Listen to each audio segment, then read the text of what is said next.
என் அன்பு சகோதர சகோதரிகளே, இயேசுவின் நாமத்தில் உங்களுக்கு வாழ்த்துக்கள். இந்த காலை பொழுதிலும் பரிசுத்த வேதாகமத்தில் ஒரு செய்தியை உங்களோடு சுருக்கமாக பகிர்ந்து கொள்ள விரும்புகிறேன். உங்கள் வாழ்க்கையில் யாருக்கு நீங்கள் முதலிடத்தை கொடுக்கிறீர்கள் அல்லது எதற்கு நீங்கள் முதலிடத்தை கொடுக்கிறீர்கள்? தேவன் எதை எதிர்பார்க்கிறார்? ஒரு மனுஷனுடைய வாழ்க்கையை சுருக்கமாக உங்களுக்கு முன்பாக வைக்க விரும்புகிறேன். பரிசுத்த வேதாகமத்தில் ஆதியாகமம் புத்தகம் 26வது அதிகாரம் 25வது வசனம் இப்படியாக சொல்லப்படுகிறது. அங்கே அவன் ஒரு பலிபீடத்தை கட்டி கர்த்தருடைய நாமத்தை தொழுது கொண்டு அங்கே தன் கூடாரத்தை போட்டான். அவ்விடத்தில் ஈசாக்கின் வேலைக்காரர் ஒரு துறவை வெட்டினார்கள். ஆம், என் அன்பான சகோதர சகோதரியே, இந்த வசனம் ஈசாக்கை குறித்து பேசப்படுகிறது. யார் இந்த ஈசாக்? ஆபிரகாமின் மகன். ஆபிரகாம் யார்? விசுவாசத்தின் தகப்பன் என்று வேதம் சொல்லுகிறது. இந்த ஈசாக் தன்னுடைய வாழ்க்கையில் எப்பொழுதும் தேவனுக்கு முதலிடத்தை கொடுத்தான்.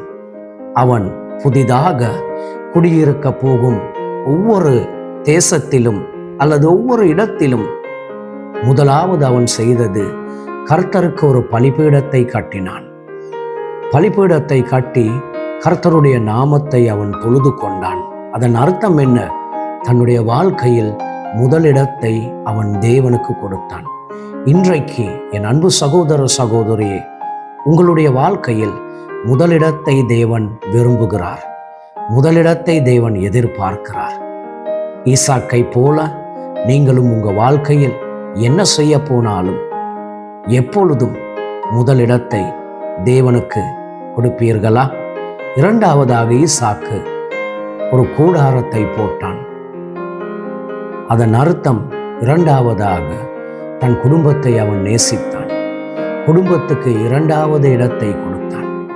கிறிஸ்தவ வாழ்க்கையில் ஒரு ஒழுங்குமுறை இருக்கு. முதலிடம் தேவனுக்கு, இரண்டாவது இடம் தன்னுடைய குடும்பத்துக்கு கொடுக்க வேண்டும். தேவன் உங்களுக்கு அருமையான ஒரு குடும்பத்தை கொடுத்திருக்கிறார். அருமையான ஒரு மனைவி, பிள்ளைகள், பெற்றோர்கள், சகோதர சகோதரிகள். குடும்பத்தை நேசியுங்கள். குடும்பத்துக்கு இரண்டாவது இடத்தை நீங்கள் கொடுங்கள். மூன்றாவதாக ஈசாக்கின் வேலைக்காரர்கள் ஒரு துறவை வெட்டினார்கள். எதற்காக? தண்ணீர் பெற்றுக்கொள்ளும்படியாக. அக்காலத்தில் விவசாயம் செய்தார்கள். விவசாயத்திற்கு தண்ணீர் தேவை. அதன் அர்த்தம் என்ன? தொழில், வியாபாரம். இன்றைக்கு உங்கள் வாழ்க்கையில் ஒரு தொழிலை செய்வீர்களானால் அல்லது ஒரு வியாபாரத்தை செய்வீர்களானால் தொழிலுக்கு அல்லது வியாபாரத்துக்கு மூன்றாவது இடத்தை கொடுங்கள். என் அன்பு சகோதர சகோதரியே, சிலர் தங்களுடைய வாழ்க்கையில் தொழிலுக்கு அல்லது வியாபாரத்துக்கு முதலிடத்தை கொடுப்பார்கள். தேவனுக்கு கடைசி இடத்தை தான் கொடுக்கிறார்கள். குடும்பத்தை அதிகமாய் நேசிக்கிறார்கள். இல்லை, இதை தேவன் ஒருபோதும் அங்கீகரிக்க மாட்டார். தேவனுக்கு விரோதமானது. கிறிஸ்தவ வாழ்க்கையின் ஒழுங்குமுறை முதலாவது தேவன், இரண்டாவது குடும்பம், மூன்றாவது தான் உங்கள் தொழில் அல்லது வியாபாரம். இந்த ஒழுங்குமுறையில் நீங்கள் வாழ்வீர்களானால் தேவன் அதிகமாய் உங்களை ஆசீர்வதிப்பார். இதே ஆதியாகமம் 26ஆம் அதிகாரம் 12ஆம் வசனம், 13ஆம் வசனம், 14ஆம் வசனங்களை வாசித்து பாருங்கள்.